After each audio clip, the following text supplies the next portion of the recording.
ایک روز تڑپ یہ پوچھا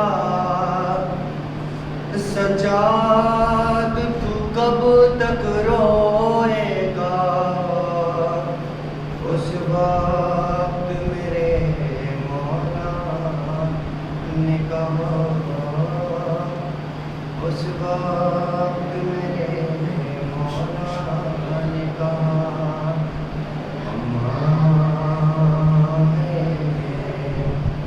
اپنے مقدر پر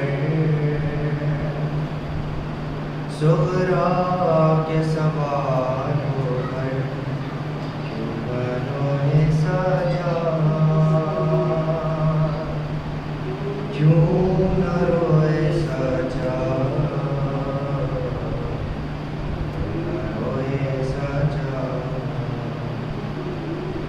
اے میری پھوپھی انصاف تو کر, نیزے پہ جو دیکھے باپ کا سر, ہو ساتھ سفر میں وہ جس نے